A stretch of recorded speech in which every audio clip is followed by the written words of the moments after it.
नाज़रीन आदाब, आप देख रहे हैं आलमी सहारा। वक्त हो गया खबरनामे का। खबरनामा शुरू करने से पहले देखते हैं headlines.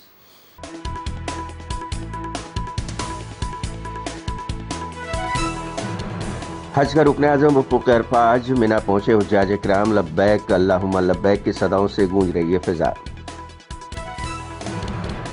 PM Modi G7 summit में शामिल होने के बाद इटली से दिल्ली लौटे। मुसन्निफा अरुंधति रॉय और डॉक्टर शेख शौकत हुसैन के खिलाफ UAPA के तहत चलाया जाएगा मुकदमा। दिल्ली में पानी की किल्लत की वजह से कांग्रेस ने आप के खिलाफ खोला मोर्चा। सड़कों पर मटके तोड़कर किया मुजाहरा।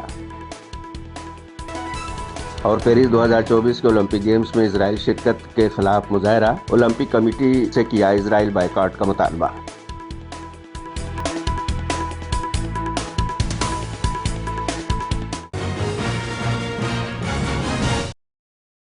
आज सुबह मनासिक हज का आगाज हो गया है। हुज्जाज इकराम खाने काबा में नमाज फजर अदा करने के बाद एहराम बांधकर मिना पहुंच गई हैं, जहां दुनिया की सबसे बड़ी खैमा बस्ती बनाई गई है। मनासिक हज की इब्तिदा हर साल 8 ज़िलहिज से होती है। हुज्जाज इकराम 8 ज़िलहिज को ज़ोहर से पहले मिना पहुंच जाते हैं और 9 ज़िलहिज को तूले आफ्ताब तक रहते हैं। इसके बाद वो वफ़ूक़ अराफात के लिए रवाना हो जाते हैं। अराफात में दिन भर रहने के बाद मुज़दलिफ़ा में रात गुजारते हैं। आज मिना हज के मिना पहुंचते ही मनासिक हज का आगाज हो गया है। लाखों मुसलमान फरीज़ हज अदा करेंगे, जिसके लिए बड़े पैमाने पर जदीद इंतजामात किए गए हैं।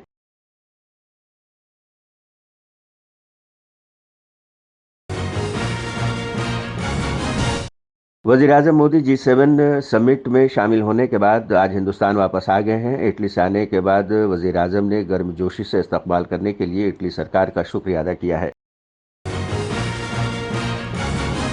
मरकजी वजीर सतीश चंद्र दूबे ने कांग्रेस सदर मल्लिकार्जुन खड़गे के बयान पर कहा है कि उन्होंने सरासर गलत बयान दिया है। उन्होंने कहा कि जमहूरियत में जिसे अक्सरियत मिलती है, उसे ही सदर जमहूरिया की तरफ से सरकार बनाने का दावतनामा मिलता है। एनडीए के पास अक्सरियत है, हम बेहतर काम कर रहे हैं, जिसकी वजह से अपोजिशन घबराया हुआ है। पीएम मोदी का कहना है कि सबको साथ लेकर चलना है। हम आपको बता दें कि गुज़श्ता रोज कांग्रेस सदर मल्लिकार्जुन खड़गे ने कहा था कि एनडीए सरकार गलती से बनी है। कांग्रेस के राष्ट्रीय अध्यक्ष ने जो बयान दिया है, सरासर गलत बयान दिया है। उन्होंने लोकतंत्र में किसी को डरवाया नहीं जाता है। लोकतंत्र में जिसको पूर्ण बहुमत मिलती है उसी को सरकार बनाने के लिए बुलावा दिया आता है। और आप देख भी रहे हैं कि एनडीए गठबंधन का प्रचंड बहुमत है। हमारी बहुमत जितनी होनी चाहिए उससे ज़्यादा है। तो राष्ट्रपति द्वारा बुलाया गया, न्योता मिला, सरकार हम लोग बनाया है और बेहतर काम करते हैं हम लोग।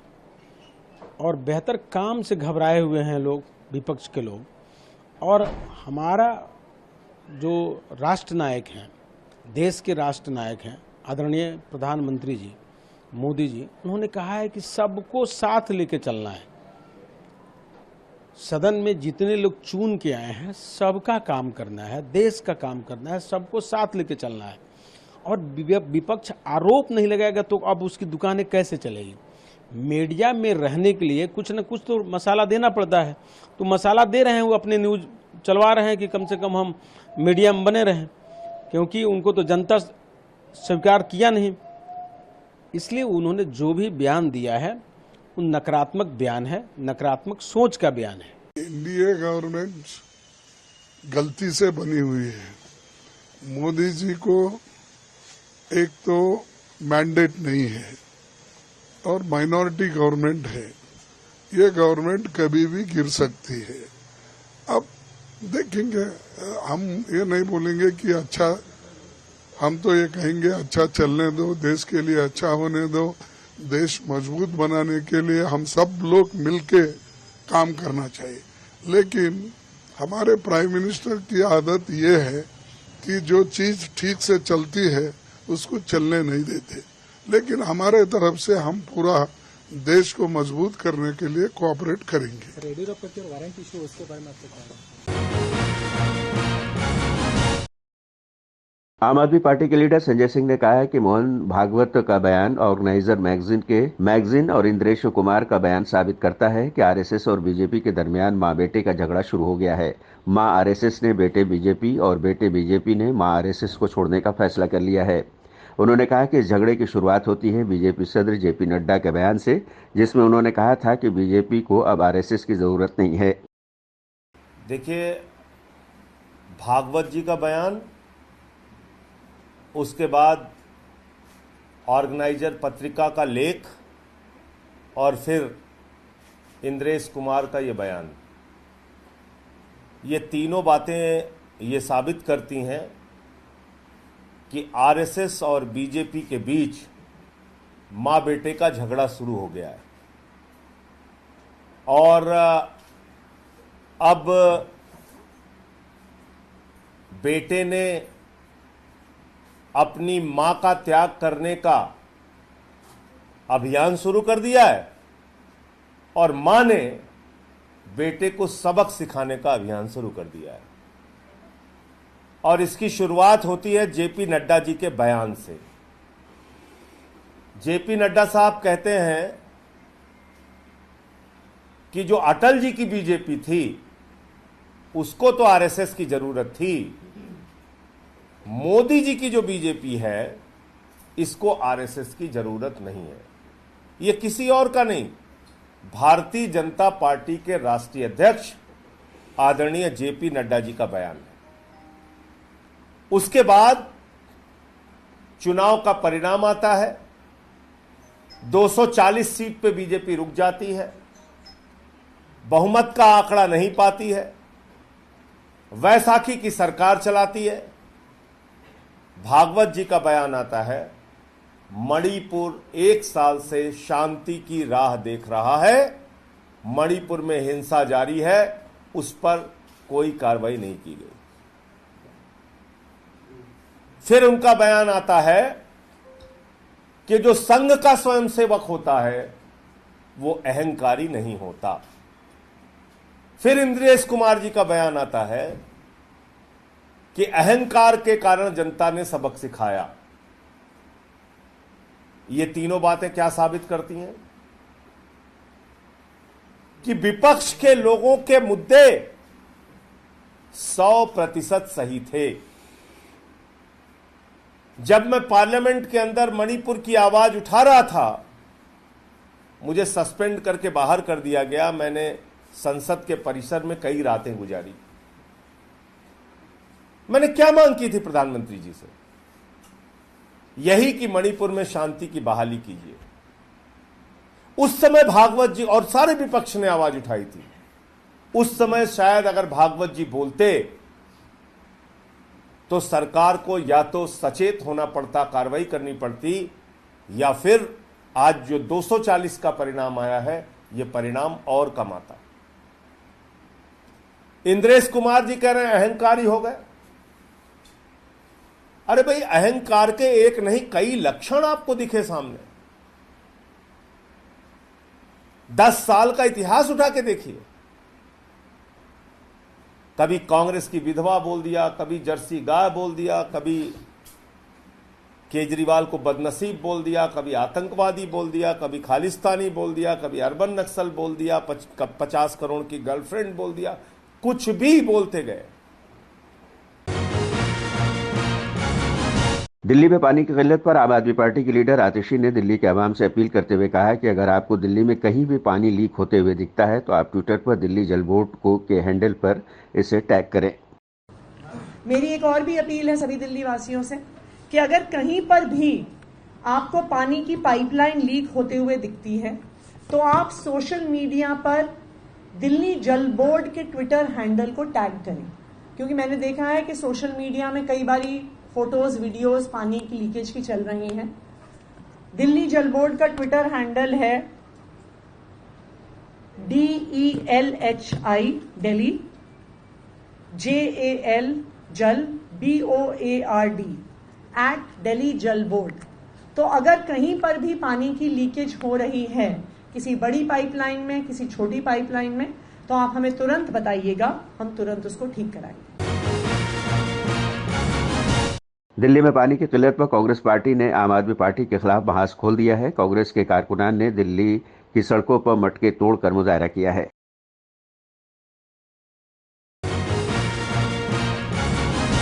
अब जल्दी आपको अपने मोबाइल और लैंडलाइन फ़ोन नंबर के लिए फीस देनी पड़ सकती है। ट्राई ने कहा है कि फ़ोन नंबर एक तरह से अवामी वसाइल की फहरिस्त में आते हैं और उन पर फीस लगाई जानी चाहिए।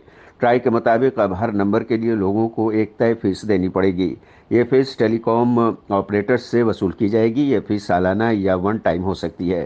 ट्राई का ये भी कहना है कि यह कानून ऑस्ट्रेलिया, सिंगापुर, ब्रिटेन, फ्रांस और बेल्जियम समेत दर्जन भर से ज़्यादा ममालिक में पहले से नाफिज है।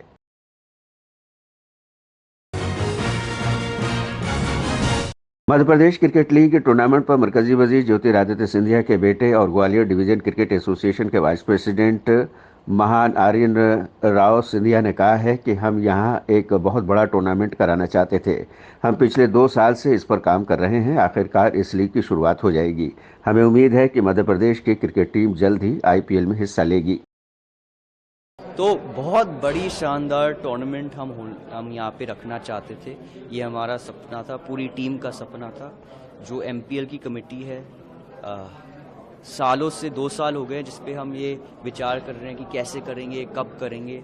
और मेरे लिए एक बहुत बड़ा दिन है कि आज फाइनली वो दिन आया है जो 24 घंटे में ये लीग लॉन्च होगा और हमारे युवा खिलाड़ियों को एक मौका मिलेगा अपना जो स्किल है वो दिखाने के लिए और इंडियन स्काउट्स और IPL स्काउट्स के सामने खेलने के लिए। तो मेरे लिए ये बहुत बड़ा दिन है क्योंकि हम सबका ये एक सपना था कि हमारे युवा खिलाड़ी को मौका मिले, मंच मिले, एक बड़ा नाम बनाने का और भारत का नाम रोशन करने के लिए। ये टीमों को जो नाम की सोच थी वो कहाँ से आपको मिली? वो है, देखिए आप जानते हैं हमारे प्रदेश में जो जानवर है वो बड़ी संख्या में है और हम चाहते थे कि ये जो जानवर की जानकारी है जो अलग अलग विभिन्न क्षेत्रों से हैं वो भी लोगों को मिले।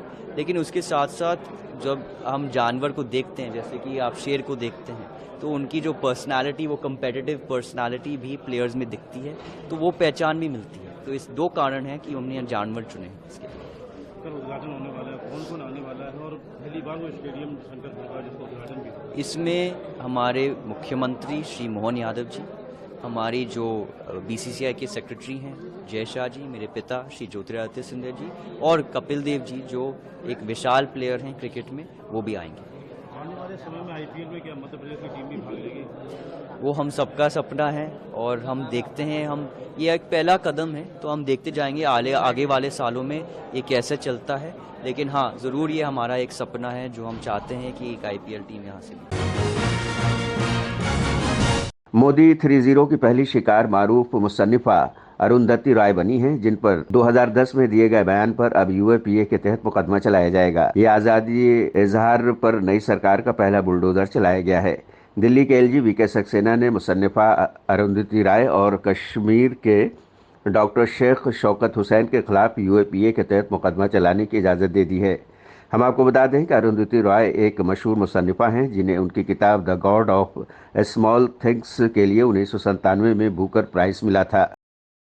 Tribunal, just as I was leaving, a journalist, a TV journalist, stuck a mic in my face and very aggressively said, "Madam, is Kashmir an integral part of India or not? Is Kashmir an integral part of India or not?" About 5 times. So I said, "Look, Kashmir has never been an integral part of India.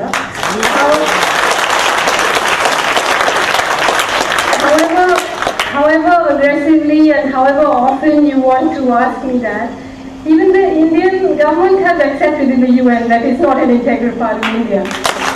So why are we trying to change that narrative now?"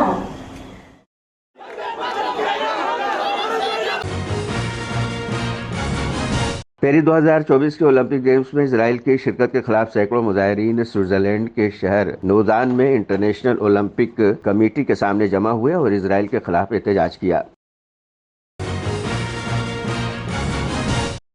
शुमाली हिंदुस्तान के मैदानी इलाकों में इन दिनों शदीद गर्मी पड़ रही है। जैसे जैसे सुबह होती है, शदीद गर्मी दर्जा हरारत में इजाफा करती है। लोगों को घरों से निकलने में मुश्किलात का सामना है। मौसमियाती मरकज़ ने कहा है कि फ़िलहाल शुमाली हिंद के मैदानी इलाकों में गर्मी की लहर और गर्मी से कोई राहत नहीं मिलेगी। दरअसल इस वक्त सूरज की बराह रास्त किरणें मैदानी इलाकों में ज़मीन पर पड़ रही हैं, जिसकी वजह से दर्जा हरारत बढ़ रहा है। वहीं खुश्क और गर्म मगरबी हवाओं और साफ आसमान की वजह से शमसी तापकारी की गर्मी की वजह से कुछ इलाकों में दर्जा हरारत में इजाफा हुआ है। नाज़रीन आदाब, आप देख रहे हैं आलमी सहारा। वक्त हो गया खबरनामे का। खबरनामा शुरू करने से पहले देखते हैं हेडलाइंस।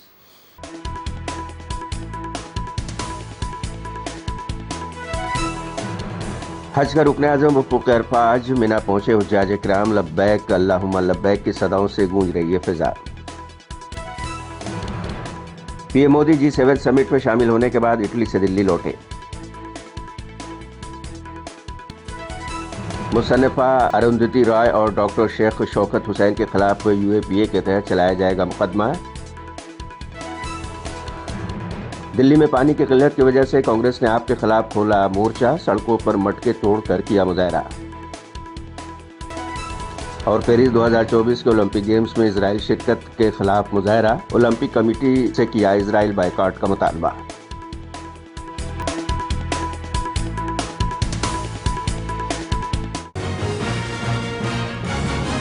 तो नाज़रीन, आज के खबरनामे में बस इतना ही। दीजिए इजाजत, लेकिन आप देखते रहिए 24 घंटे का उर्दू न्यूज़ चैनल आलमी सहारा।